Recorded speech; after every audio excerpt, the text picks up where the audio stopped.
Маназатабыз Тайбурулду мингенде кайра уруш башташы чаркы келбей колтурап жерлерине кайтышын баяндап бермекчимин. Эй, олуя чалды нербакай, көк тулпар менен желигип, Манас кандын жанында, көк жалың бакай элигибей,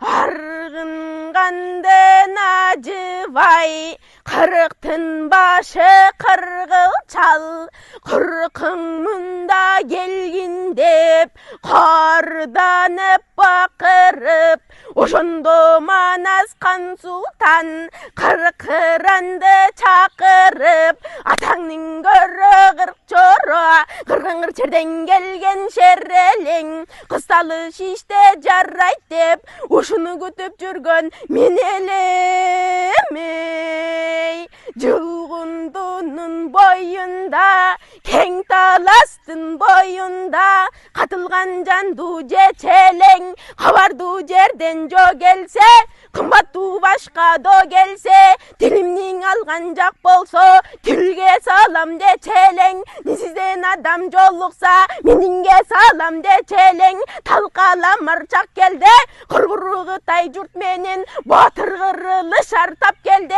чогон мынтак чорт десе, чочуп чыга бергениң, батырлар ошон менден өлгөнүң, кара мынтык карт десе, качып чыга бергениң, караң кылбай мошоно, караса менден өлгөнү, Алла Таала бир Кудай буйрук кылып турганда, Жабырайыл жан алгач, беш колун бизге сунганда, батырбайбы кара жер, киргизбейби казган көр, ажалдуу киши өлбөйбү, алдасы жазып койгонго, чиркин пендеси гана кургур көмбөйбүңө,